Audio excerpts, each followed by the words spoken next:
di dalam firman Tuhan yang terdapat pada kitab Matius pasal 5 ayat 27 sampai dengan 31 yang berbicara tentang perzinahan. Yesus dengan jelas menyampaikan bahwa ayat 27, kamu telah mendengar firman, jangan berzinah. Ayat 28, tetapi aku berkata kepadamu, setiap orang yang memandang perempuan serta menginginkannya, sudah berzinah dengan dia di dalam hatinya. Ayat 29, maka jika matamu yang kanan menyesatkan engkau, cungkilah dan buanglah itu. Karena lebih baik bagimu jika satu dari anggota tubuhmu binasa, daripada tubuhmu dengan utuh dicampakkan ke dalam neraka. Ayat 30, dan jika tanganmu yang kanan menyesatkan engkau, penggalah dan buanglah itu. Karena lebih baik bagimu jika satu dari anggota tubuhmu binasa daripada tubuhmu dengan utuh masuk neraka. Ayat 31, telah difirmankan juga, siapa yang menceraikan istrinya harus memberi surat cerai kepadanya. Ayat 32, tetapi aku berkata kepadamu, setiap orang yang menceraikan istrinya kecuali karena zina, ia menjadikan istrinya berzina. Dan siapa yang kawin dengan perempuan yang diceraikan, ia berbuat zina.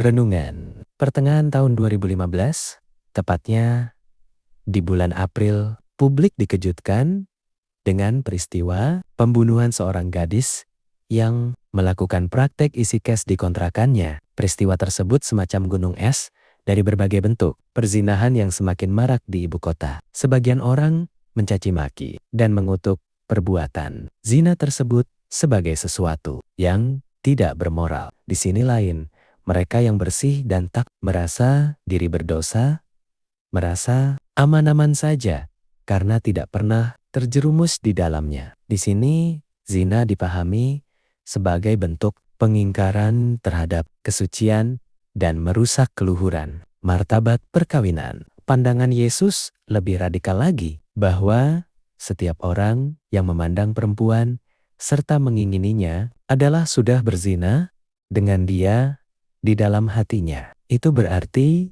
semua kita punya potensi untuk melakukan zina jika kita tidak bijaksana dalam mengolah pikiran dan budi kita. Bagi Yesus, yang mesti dikendalikan dan diperhatikan adalah hati dan budi kita. Sebab semua yang keluar dari dalam diri bermula pada keinginan dan kehendak yang lahir dari hati dan budi kita. Jika kita mampu mengekang, mengendalikan, dan mengolah berbagai keinginan, mampu membedakan mana yang baik dan mana yang tidak baik, tentu kita tidak mudah terjerumus dalam perilaku zina. Oleh karena itu, betapa pentingnya pengolahan diri secara terus-menerus agar kita tidak jatuh dalam kubangan perzinaan yang menggelapkan.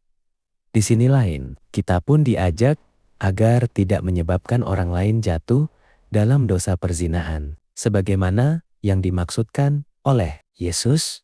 Untuk itu kita perlu menjaga diri kita. Sebagai bait Roh Kudus, kita diajak menghargai tubuh kita sebagai sesuatu yang kudus dan suci. Seluruh ekspresi diri kita hendaknya tidak memancing orang untuk jatuh dalam perzinaan. Perkembangan mode yang semakin cepat dan maju hendaknya tidak melunturkan niat kita untuk senantiasa berpenampilan sopan dan wajar di depan umum. Tuhan Yesus memberkati.